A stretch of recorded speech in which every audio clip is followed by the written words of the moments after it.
could be either this or it could be that baseball game that's going on right now in Detroit.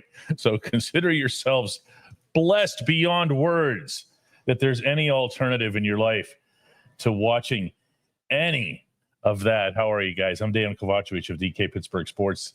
This is the new double shot of Steelers that comes your way at 4 p.m. every weekday, except tomorrow, but we'll get into that later in the program. Chris Halleck, our beat writer, will be joining us shortly. And I'm going to get us started today with one of those subjects that's like the view from 32,000 feet. You set aside all of your slot corner battles and little stuff and get real big.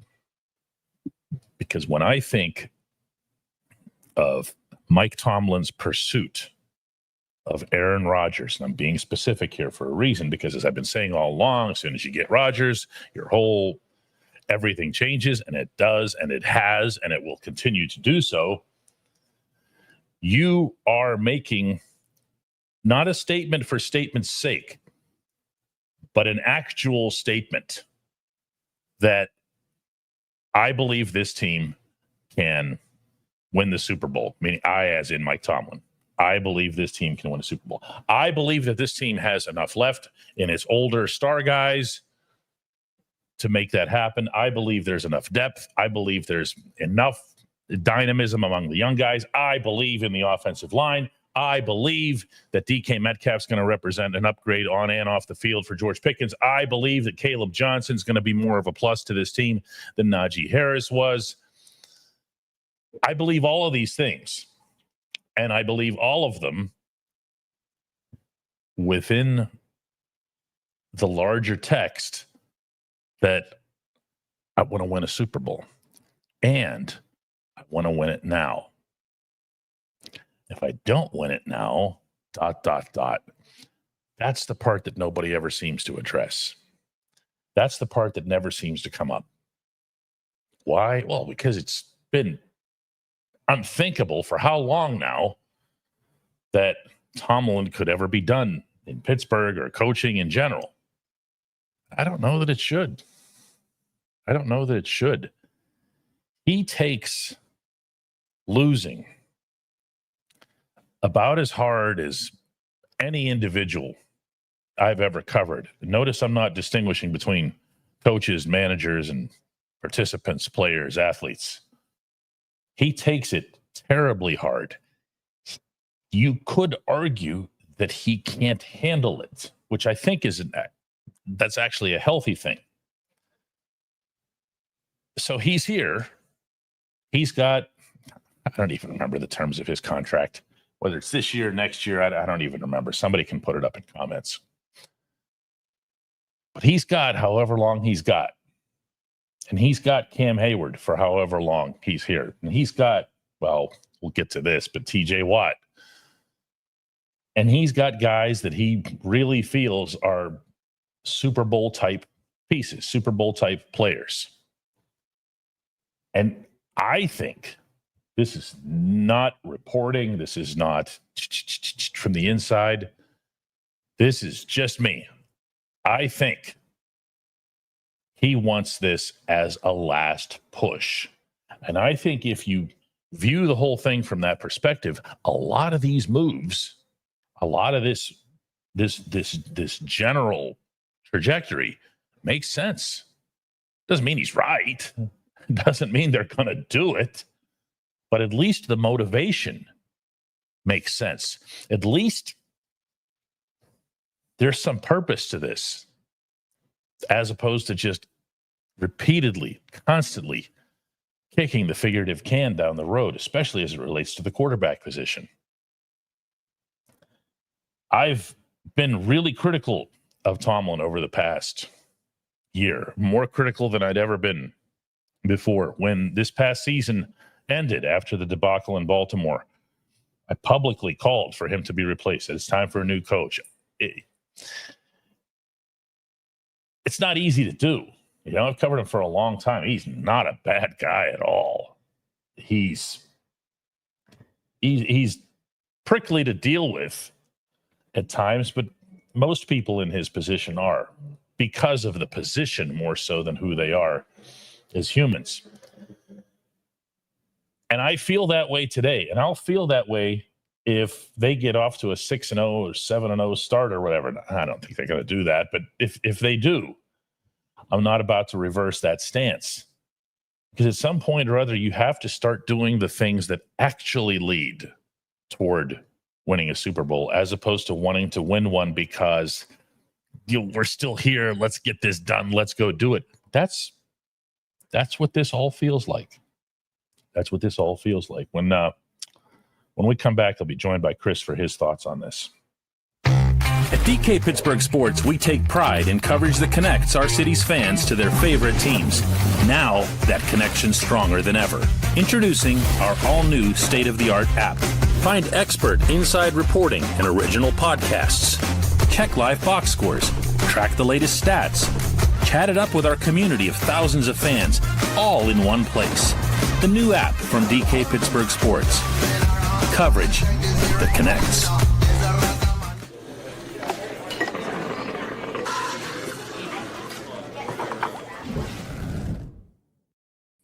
Chris is here. Is that bleeping ball game over yet? Don't talk to me about baseball right now. I'm kind of mad at you right now. Oh, let's hear it. Making me cover baseball for the next 2 games. Oh my God, I forgot about that. His baseball assignments are coming. Well, hey, look at it this way. At least the view will be good. The view will be good. Or you don't even get Skeens because he's pitching in game 2 tonight up there. For anybody who isn't keeping up with the doubleheader in Detroit, the Pirates are currently down only 9-2. Oh, only in the 8th inning of game 1. Andrew Heaney, in a rarity, got hit hard early on. The Tigers are really good. They have the best record in baseball. They are being fair here, and they, if the Pirates don't have the best pitcher in baseball, then the Tigers do. Right? Yeah. Skubal is something special. To have them both pitch in there on the same day, even though it's not against each other, right? Would make for one hell of a nice baseball ticket to have. It would. Unless you're the type of person that expects your team to ever hit. Then just don't bother, because this club can't hit to save its collective life. It's amazing that they've even scored 2 in this game. I was just checking the box score to see how that happened. That's crazy. And I'm not finding much evidence here because they only have 6 hits. As usual, they have 2 extra base hits, which is 1 more than usual today. A couple of doubles. Skubal must be off his game. You'll never guess who's the only player with multiple hits and an RBI. Tommy Pham. No. The only one who's been doing that for 20 years and still their best hitter. Oh. That's how that goes too. Oh, man. Kutch is still the Pirates' best hitter in the year of our Lord 2025. 768 OPS. And I mean, he should be getting the second game off, so which means they really won't hit in the second game. Oh, yeah. When Skeens pitches. Anyway, let's talk about Mike Tomlin, 32,000 foot view here. I don't know if you had a chance to pick up on the intro. I did. What do you think? So, again, 2025 to me doesn't feel like a full-blown let's push all of our chips in and let's just forget about the future, because I think this is where Mike Tomlin and Omar Khan kind of stay in each other's lanes, pretty much. Mike Tomlin is all focused singularly on 2025. Tomlin doesn't necessarily have to think about 2026 because, well, he's the coach. Yes, he definitely has more pull in probably more than any other coach in the league when it comes to roster decisions, which players to keep, which players to go after. But that's really more Omar Khan's job, to make sure that 2026 is taken care of, 2027 is taken care of. And Omar's done a heck of a job so far in preparing for that. They're lined up to have 12 draft picks next year. That gives them the flexibility to do a boatload of stuff, whether that's trade for a wide receiver this summer, whether that's trade up and go get a franchise quarterback in the draft. Plus, unless they trade for Jalen Ramsey, they have a bunch of cap flexibility, even if or when they sign TJ Watt to an extension. So that allows then Mike Tomlin to have the freedom to be like, all right, well, let's still try to do everything we can to try to win a Super Bowl this year. The franchise quarterback situation wasn't going to take care of itself this year. Again, playing the odds. I mean, if you try to put that on Mason Rudolph, that's a pretty big risk. He's almost 30 and shown no signs of being a legitimate franchise quarterback except for a 4-game sample size, and that's just not big enough for decision makers like that. And then Justin Fields, again, it would have been a big risk. But if you load up and you possibly can go trade up to get into the top 10 and get your franchise quarterback next year, all right, then future's taken care of then. In the meantime, get yourself a 4-time MVP and put him on this roster, see what happens. Slim says, hey, DK and Chris, do you think that Tomlin will ever retire from coaching, or do you think there'll be that one day where the Steelers will actually have to fire him? I've never been able to envision a scenario in which Tomlin gets fired. And if it didn't happen after a 5-game collapse in which all of their Steelers-ness was ripped out of their souls, game, then it's not ever going to happen. And that's why I'm coming back to what it is that he wants. Yeah. I'm coming back to what it is that's his perspective. There have been times, this is not recent, but there have been times over the years where I have gotten wind of, maybe he's starting to, meaning from his own perspective, he's starting to feel like, yeah, it's enough. I've had enough. That last one, that was a little bit too tough to take. But it's never amounted to anything. And then it gets to, you get through January and February and you start getting closer to the draft. And next thing you know, he's showing up at that pre-draft press conference with his chin high and everything else, and he's ready to go again. Excuse me. I don't see that, Slim. I don't. Now, do I see him retiring? Well, yeah, at some point. Yeah. Not to get grim on you, but yes, at some point. But he's still young. Like even from a coach's perspective, like he is and he isn't. Well, like yeah. There's there can't be many jobs in the United States of America, right? In any line, yeah.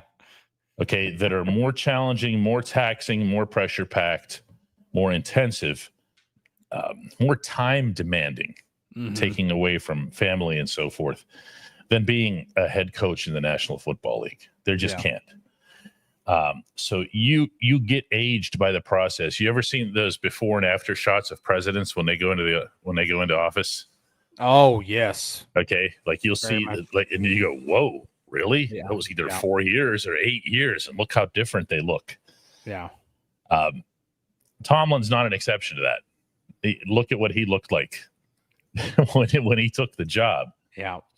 He had a lot more hair than he does now. Yeah. And this is a coach that DV says here, Chuck Noll finally resigned when he felt he'd lost the ability to motivate his players. Well, actually, Noll's policy on that was, if I have to motivate you, he actually said this, if I have to motivate you, I'm going to fire you. Yeah. And he just didn't believe in it. So what ends up happening is there's some generational gap or overlap. Tomlin, though, the one thing you can take to the bank that he's got and will have probably for a long time is the ability to motivate. Yeah. And he's been able to do that. And the willingness, but he's also been able to do that for multiple generations of players. When he first got into the league, players were a lot different in 2007, 2008 than they are in 2025. It's that's impressive to me, because there's some people don't have the ability to communicate and evolve their way of doing things to speak to another generation and to identify with and get another generation of players to hear your message and buy into it. And he's found a way to do that. And this one, I mean, he was dancing with Marcus Allen in the Cincinnati locker room right just a couple of years ago. Yeah. Mm-hmm. So he'll do what it takes in that regard. Mm-hmm. I'm more interested in whatever happens where he says, you know what, it's got to be more to life. This is a really intelligent individual in more ways than just football. Mm-hmm. And I could very much see him saying, hey, listen, I've been there, done that, gave it my all, did win a Super Bowl, mm-hmm. and then that's it, but not without a fight. And I have a feeling that that's what this is, Chris. I have a feeling that this is, to a large extent, this is his big fight. Plus, the other component, mm-hmm. and others have brought this up as well. If this one doesn't work, and even just specifically if the Rodgers thing doesn't work, yeah, who's going to point a finger at Rodgers? Who in Pittsburgh is going to say this is Rodgers' fault? Nobody. They're going to say it's the fault of the guy who brought him here. Yeah. I mean, that's the most Pittsburgh thing ever. It's not going to be about Rodgers. It's not. Yeah.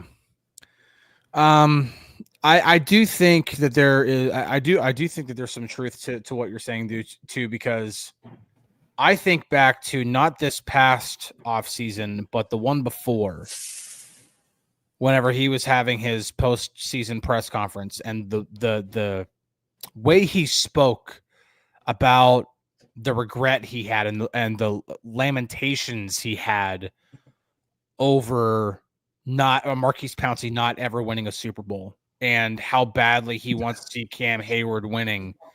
That, to me, was probably one of the most. That was probably. I mean, contrition was the word that came to mind for me. He's bearing his soul. Yeah. The Marquise stuff, he was bearing his soul. Marquise, that cut him deep. Yeah. Marquise gave way more than people, I think, realize. Yeah.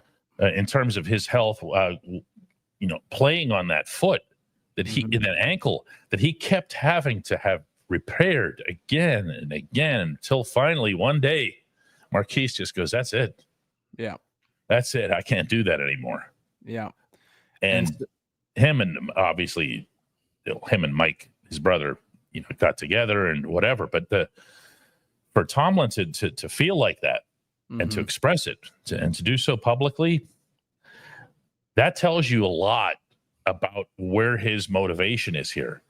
He wants one more of these, and he wants to be able to do it with 97. He wants to be able to do it with 90.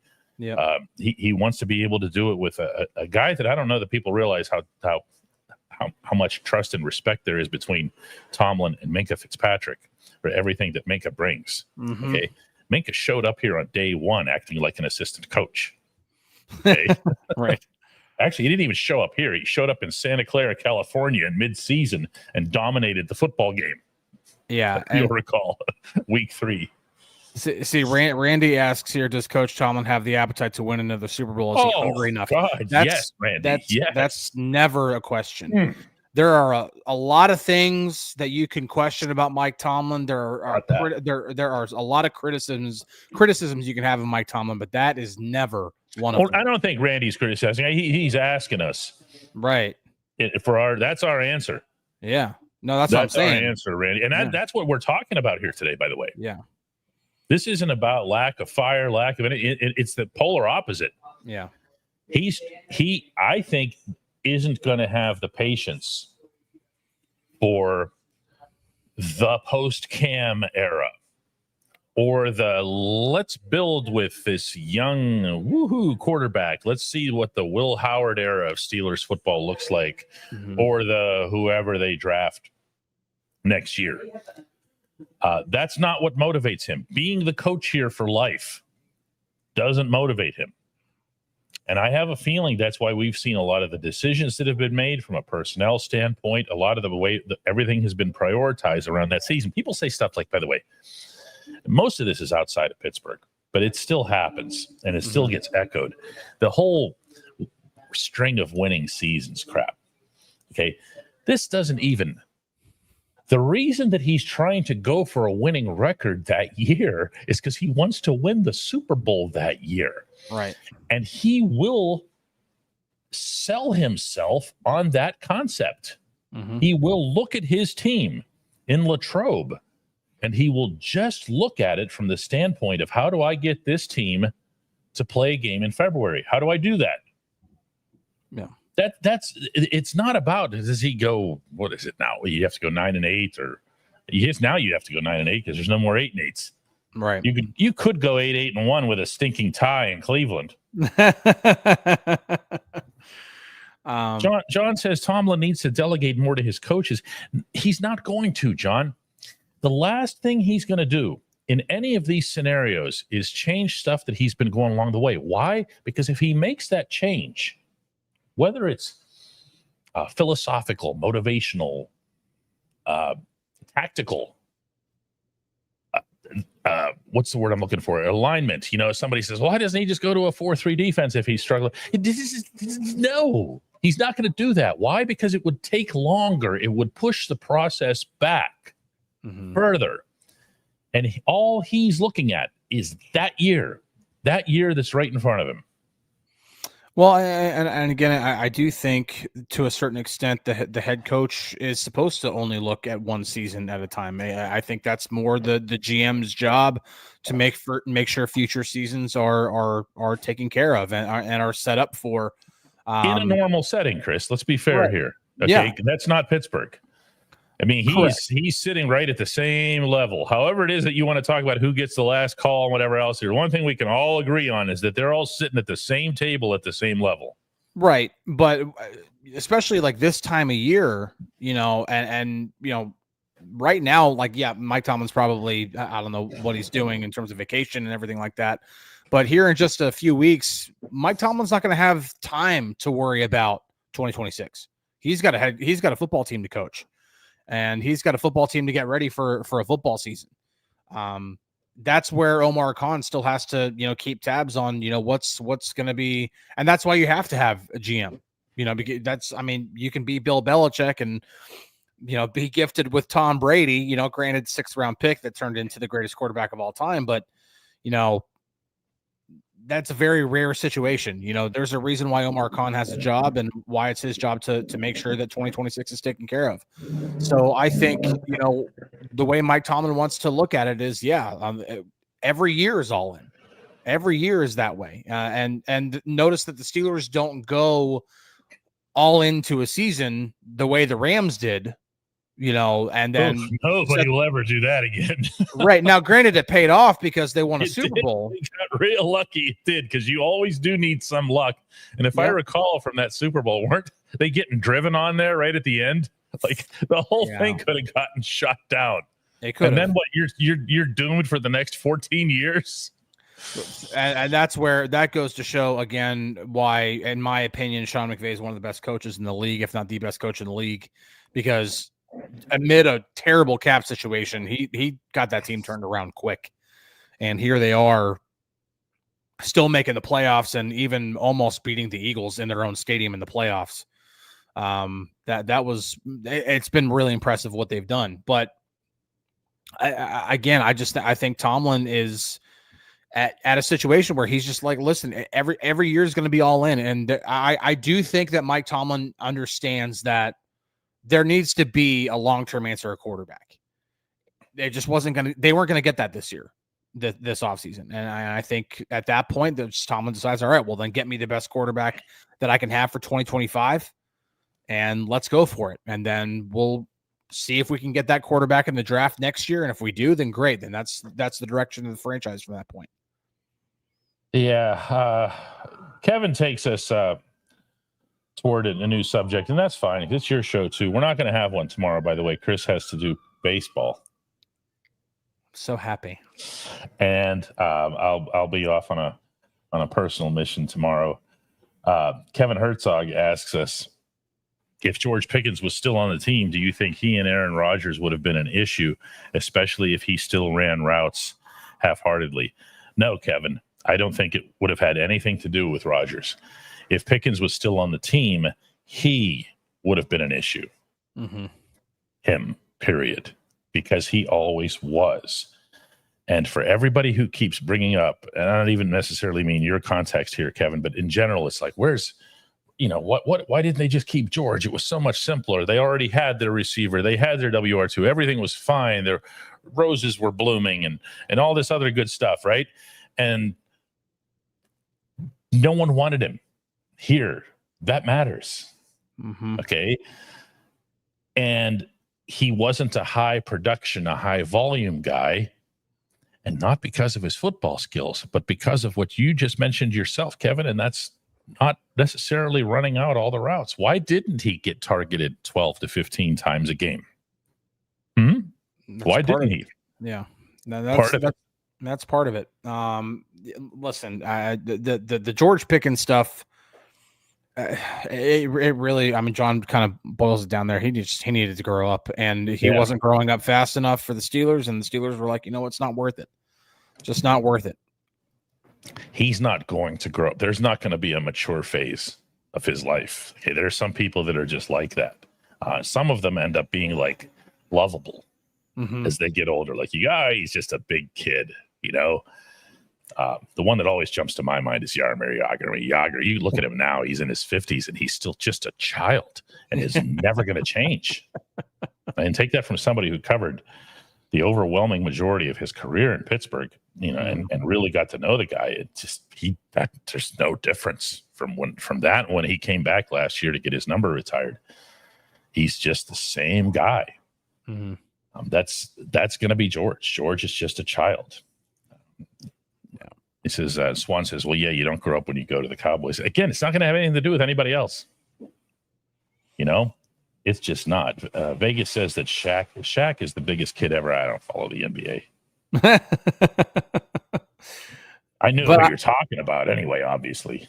But yeah, it's just, I cannot stress enough how much the Steelers just wanted to move on from that situation. Like, that's what it boiled down to. When they had all their conversations about it, they just wanted to move on. And they're like, the locker room stuff was a huge factor in that. I mean, seriously, when you have, I think it was the factor, Chris. Yeah.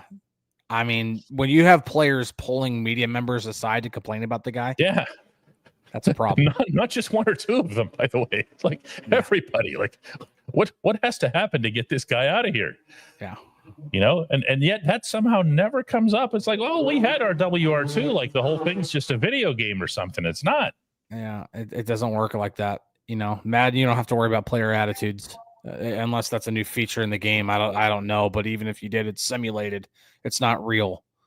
Now, good one here from Jason Williams, who says Darnell Washington over under 2.5 touchdowns. I don't know that you should be doing over unders for numbers that are that low, but it's been 2 years and Darnell's got one total touchdown. Yeah. And he's been targeted, I think it's 38 total times, 36 total times over 2 years. Something 25 catches. I know that one. I remember that. And here we are with Darnell. He's lining up in different spots along the line of scrimmage. He is being told that he's going to be utilized more. Donald Parham goes down for the year, so there's credence to that potentially. Yeah. And then there's some sort of contact between the Steelers and the Dolphins related to Jonnu Smith, possibly Kyle Pitts, in which case you wonder what the hell they even have Darnell for. And they really believe in him, or do they not? Meaning, as a receiver, they love him as a blocker. Oh, yeah. Okay, let's be real clear on that one. Okay, separate the two. But to see him getting moved around by Arthur Smith, as Darnell confirmed, by the way, that's a pretty good indicator, isn't it? I mean, I know we can fool people from here to the end of time that this is going to be the year that the Steelers use their tight ends. Okay, but maybe this one actually is. Well, again, I have a hard time putting any projections on this offense when it comes to either overall as they do as a unit in terms of production, but then also what they do with individual players. We do know that Arthur Smith likes tight ends, likes to use tight ends.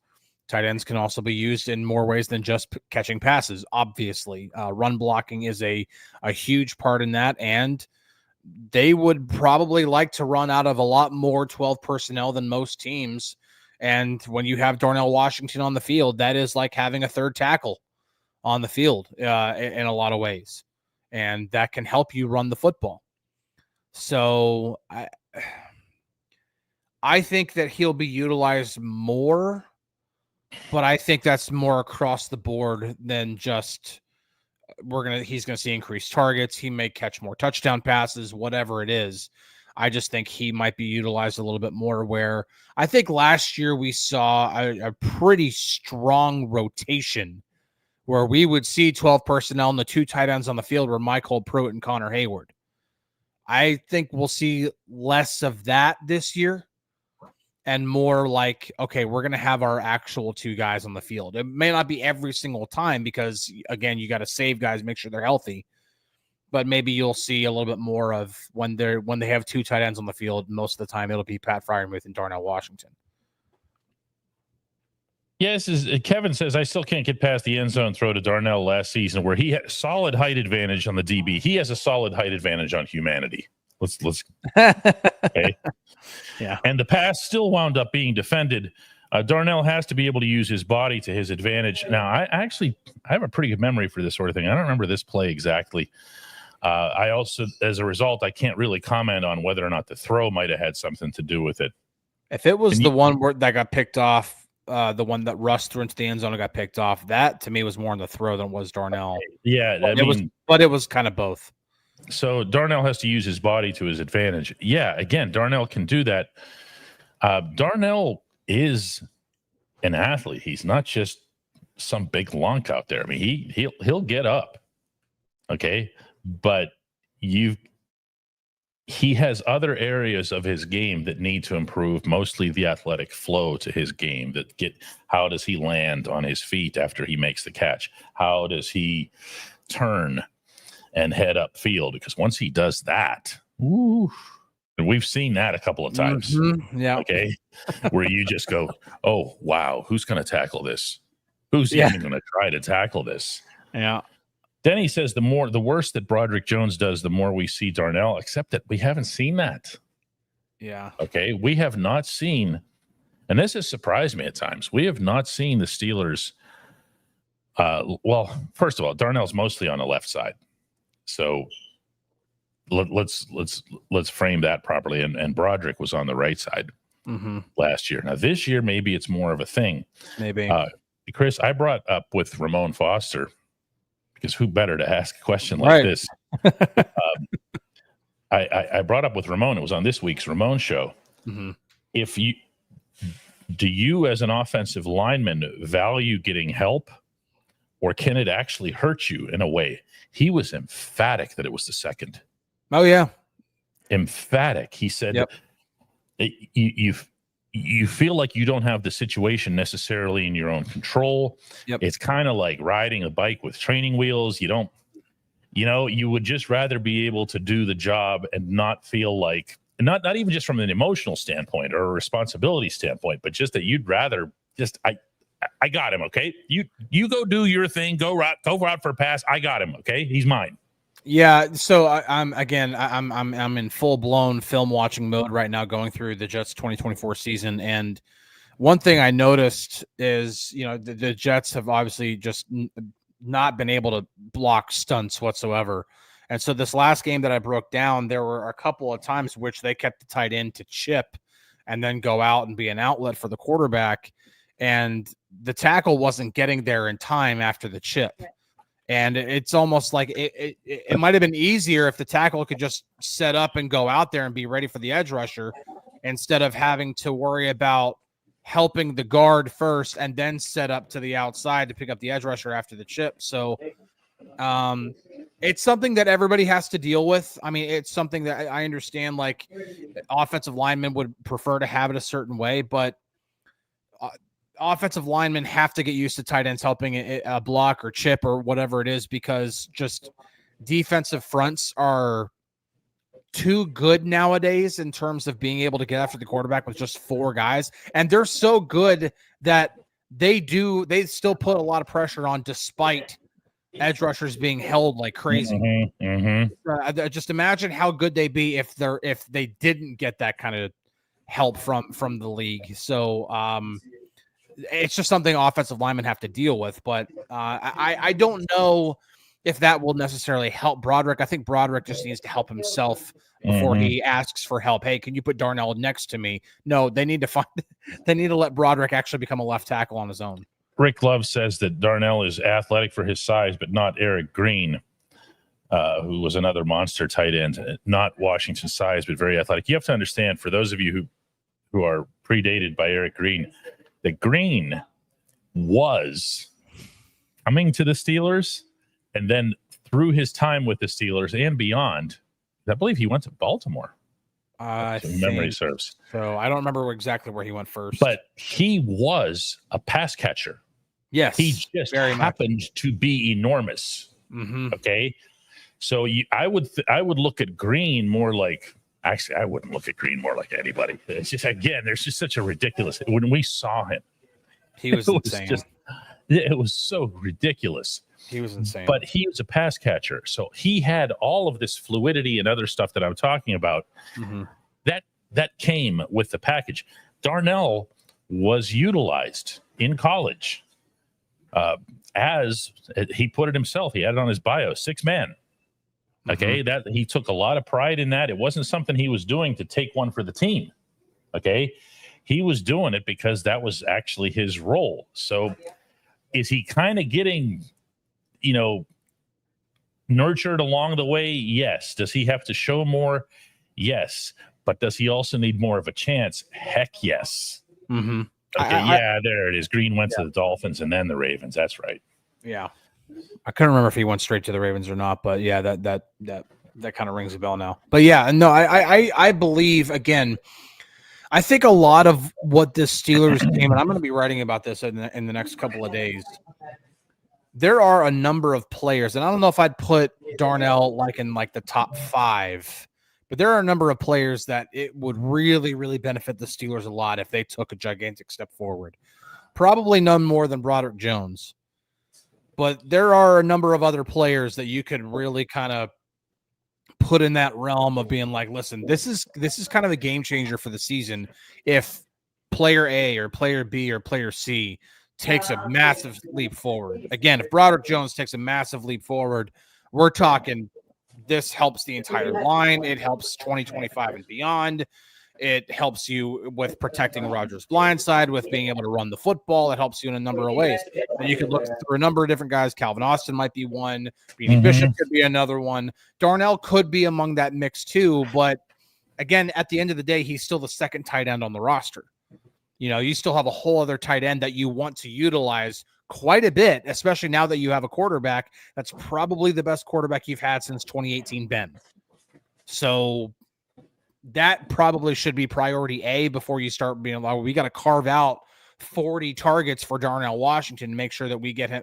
I get that you want to utilize him, but there are a number of guys you got to make sure you take care of first. Brett Caruso comes in with a $5 contribution and asks if we were hearing that the Steelers would still not be heading to Ireland early. Last time was a disaster. For the record here, Art Rooney himself said that was his understanding, was that the Steelers would be treating it pretty much like a normal practice week and they would head over, although he did say that he was open to learning more from the experiences of other teams since 2013. I'd rather he would just learn from their own experience in 2013. Exactly. Having been over there and watching these guys get dragged to the podium in press conferences, Lamar Woodley couldn't even walk. And the Vikings had been there. The Vikings do they play an extra game before or after? It's after? Okay. Yeah, they go to London to play the Browns the next week. But they're getting there early enough. The Vikings are, because they did last time. Why wouldn't they? They won the thing. Yep. And they had Adrian Peterson and nothing. There was nothing left on that Minnesota team. Yeah, that was not a good football team. And the Steelers weren't even awake. No. They weren't awake. Chris, they weren't awake in the locker room afterward. the room is this. It's soccer rooms look a little different than American football rooms. They're like the old, the ones you had in high school, the metal ones. Oh yeah, like that. Yeah. Okay? Which was weird seeing like Troy Polamalu and Ben Roethlisberger and James Harrison with these high school locker rooms, right? Oh, that's funny. But as you're going around to interview guys, I couldn't. I've never seen something like that. I've never seen a team that just wasn't even awake for the football game. I don't know how they could make that same mistake again, unless we're talking about a head coach who never wants to admit that he's wrong. Now, Grant. Now, it's June. I have asked a couple of players what have they heard about the plans for it, and now the first answer I got was, "That's so far away." They're not thinking about it from the tourism standpoint. Let's go have a pint. But they have heard that what Rooney has said publicly, so nothing different from what he did say. But again, we'll see whenever we get closer to that week. That will be a question that Mike Tomlin will be asked directly, and even if they get out and try to put the cart before the horse and they announce it somehow that says, "Hey, we're going to fly over Thursday, arrive Friday," and then the next time he talks, he'll be asked about it. Why is that your approach? To an extent, they kind of have to let some of that out in advance, because you have to let the organizers, the NFL Europe organizers, right, that are in Ireland, let everybody know when the Steelers will be there, when they'll be available to certain sessions, and all of this is lining up as if they're going to leave Thursday night and get there Friday. The other thing about the Ireland game that I think people need to understand is that this is going to be a really big game. If it were played in Butte, Montana, it would be a really big game. Yep. Because this will be their toughest opponent that they face in the early going. There's a really good chance that, as opposed to both of those teams being 0-3 this time, it might be the reverse. Right. And then after that, the Steelers have their bye as early as it comes. So you don't be messing with that. Don't be messing with any of that. It's just a day of practice. And it's just, no one's going to say you were wrong. No one's going to wag a finger at you. Just, how many years has it been now? Just let it go. It's been a dozen years. Carrie says, did you know that in the London game, they try to keep the U.S. timings when in London? They can't, Carrie. I know they try. They can't. Lots of other teams try to keep the same as their own time to help the players get over jet lag. I'm actually not even a believer in jet lag, but what ends up happening, you're over there. All you got to do, look, if you're the people, it's simple as this. Anybody who hasn't flown overseas or whatever, you have to sleep one full night. You got to pull it off. If you can sleep on the plane, you are gold. Yeah. But if you are Lamar Woodley, and Lamar couldn't, and there were a handful of guys that couldn't, you're doomed. You're doomed. You got no chance. You got no chance over there. Yeah, especially if you're arriving Friday, and which they are in this case. Yeah. You are. Yeah, and you have Friday and Saturday, and then it's Sunday, and you're playing. Like it's. And the thing is that if they do that, they get there Friday, they'll practice Friday. I don't remember exactly what the CBA dictates and what they can do on Saturday, like the day before a game, but I'm pretty sure they can't do any more than a walkthrough the day before a game. Over there? Like just in general, like the CBA has. That's the beauty of. Oh no, I know what you're saying. Yeah. That's the beauty of the Vikings going over is they're gonna have a practice or two. Yeah, on Irish soil, they're actually going to be over there and do that. I don't know if it's going to be at the actual stadium. Yeah, but it doesn't matter. You're over there. You're starting to get yourself into a rhythm. The PEF wins for the day. He often does. And says, why do the Steelers make such meat-headed mistakes? Instead of using logic, their answer is always, we got to be stronger and tougher. The way I always term that, the PEF, whenever I'm talking about it, is it's all hunkered down. When the Steelers have a bad game, defensively. What does the head coach say? 100 times out of 100, we just needed to tackle better. We needed to tackle. It's never something tactical. It's never something, miscommunications or stuff that actually occurs, and not to mention a whole bunch of other things. It's always, we just didn't tackle. Everything is about hunkering down. And I just, Chris says, makes it sound like toxic masculinity. That's right. That's right. Down with men. I'm sure we'd have some people watching this who would agree with that. Down with men. Men are the problem. Dwight Jefferson says, if you're partying, there is no jet lag. I don't even know what that means. Like, you get off the plane and you start partying right away. Man, you gotta sleep on the aircraft. Yeah, that's what my plan is. I'm flying out at night. Easier said than done. Yeah, I'm not great at that. But then all I do is the first day I'm there. You gotta stay up. You gotta stay up. Yeah, you gotta stay awake. Yeah, so you gotta stay up. You'll feel terrible. You're not gonna enjoy anything. And say, let's go see the sights, huh? Yeah, but you got to do it. First day, I'm heading over to Serbia in what is that? About 3 weeks? Yeah, and I'll do the same thing I've done every other time. As you get there, you just stay up. You know, it's not that hard. Yeah. What are you looking at? This is how I'm going to feel whenever I go to PNC Park tomorrow. I'm just got to find a way to stay awake while you're there. The boss seems alarmed by something in the distance. Oh, it's that. Is it the weather? Yeah, it's raining pretty good. Yeah, good to know. Good to know. Yeah. My son's supposed to have baseball playoffs that were already done by now, and they haven't even started yet. No, your son's not playing ball today. It sucks. That is absolutely not happening. Deprive yourself of sleep until you get to the plane. Sleep like a baby on the plane. No, not everybody, man.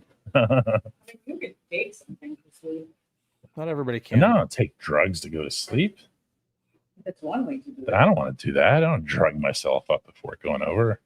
I'm not talking about drugs. I'm talking about like melatonin. Or melatonin, yeah. That's what I was thinking of.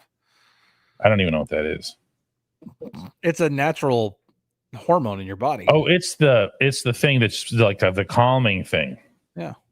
Okay, yeah. It's an actual hormone your body produces. You can just take more of it. What if we just take more of the toxic masculinity?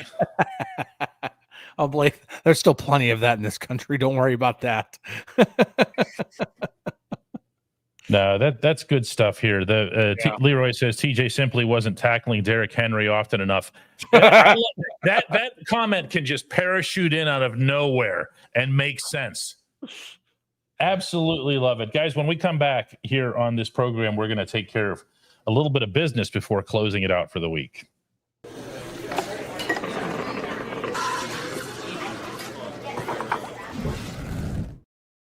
I do have to run over there to actually get my Starbucks order. I've been grabbing these from the refrigerator when I'm in a bigger hurry.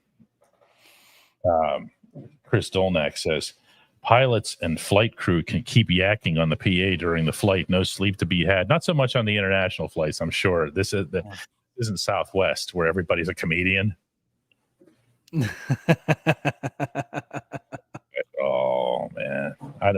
If you wanted to be funny, go to Bill Burr's school or something. Go learn from the Steelers punter how to tell jokes. Oh, that's funny. No, Richard says that the fact that we're all discussing how to deal with the consequences of flying is a big clue that jet lag is real. That's not what I understand people's version of jet lag to be. Jet lag is just something actually happens to you, like you never fully adjust. What are you talking about? It's a different time zone. So you sleep. I'm not. In the middle of the day. Yeah, I don't buy it. What? Okay, guys, don't listen to him. Don't listen to him, says the producer of the show. Destin, who says, I've been on vacation all week, so my sleep schedule has been off. That's why I haven't been there with the complimentary bright smiles. Or you don't have to apologize. She's usually the first smile whenever the daily shots go up at 3 or 4 in the morning. It's crazy. Taking care of some business here. Florida Dave came in early with a $10 thing, and I never even read his thing. He says, we're either going to be really let down or Rodgers is going to light it up out there. No in between, total tanking or a trophy run. That's not what tanking means. Tanking means losing intentionally. Tomlin will only take credit for one of those options. I don't know that Rodgers can't be somewhere in between. I think that's actually one of the more prevalent points that we've been making here, which is that you can't expect the Rodgers from 10 years ago, but you also don't necessarily need to accept that he'll be what he was behind that god-awful team he played for the last couple of years. So I think, Dave, there actually is something of an in-between. Yeah, I think so too. Because I think that, listen, I think even if Rodgers plays better than he did last year with a bad football team, but isn't like quite what he was whenever he was winning MVPs, I still don't think this is a Super Bowl team. I think the only way this is a legitimate Super Bowl team with Aaron Rodgers at quarterback is if you were to get in your DeLorean and kidnap Aaron Rodgers from 2020 and 2021 and bring him here with you and then swap him out for the 41-year-old Aaron Rodgers that's there right now. That would make them a Super Bowl contender. So I do think that they could be a 10, 11 win team and still probably not be on the same par as the Chiefs. Is there room in the back seat for Jordy Nelson too? That Jordy Nelson. I want that. Actually, I'll take Jordy Nelson at his current age with the way the dude could run routes. He'd be such a perfect fit. If you think about his style when he was with Green Bay. BCS, could they add the Steelers add another large WR2 and rely on Roman Wilson and Calvin Austin for Chris Broughts in the middle, whereas the other one, we'll see. I believe they're going to get another player. I don't know that it has to be someone who's large or whatever. You need a route runner. You need Jordy Nelson. Yeah, you need a good route runner that can be be that other outside guy most of the time. Again, I keep looking at guys like Romeo Doubs. If concussion stuff works out and the Saints are willing to trade him, Chris Olave, like that type of situation. John Mechie with the Texans, Christian Kirk, if they're willing to get rid of it, whatever it is, somebody like that. It's not going to be anybody who's going to blow your doors off. Paulie's been a member for 2 full years as of today, and to commemorate this occasion, Paulie dropped 5 gifts to hopefully bring in 5 others, and we'll just be like sprouting like mushrooms here. Our membership count is 2,243. We're not going to pull off this 3,000 thing. Maybe when the season starts or something, but the goal had been all along 3,000 by reporting day in Latrobe. Go ahead and surprise us. It's dkps.net/join. But in addition to the other things that are in our way, there's just no football news. So you're not going to have one of those like episodes where we have like a zillion people here. You know what I mean? Yeah. The PEF drops a couple bucks to say that the Steelers can be jeez, Super Bowl team. They just got to try harder. Yeah. They got to tackle better. Yeah. The PEF. Brett Caruso dropped $5. Stella Fierce came in with 10 gifts. She'll pop by like that. Cybok gifted 5. Carrie came in with a standard 1. And we mentioned Paulie earlier. Thanks to everybody for being part of this. Thanks for your patience when we're a minute or 2 late. And thanks for your understanding when we can't do a show like we can't tomorrow. Mm-hmm. That makes a pretty big difference in our lives. We do try to be here for you every Monday through Friday. Well, so, this is also the last time you're going to see me for like a week and a half. So, because I'm going on vacation. It's my PTO. He gets vacation? This is the only time of year I can take one. You think this was subconsciously why I stuck you with baseball this weekend? Just to be like, you know what? You're going to take a week and a half off. I'm just going to make you go cover the Pirates. That's it. Think about that. That's it. Just remember how well you have it here. All right, guys. We'll see you. We'll see everybody on Monday. I'll see you on Monday. Bye-bye.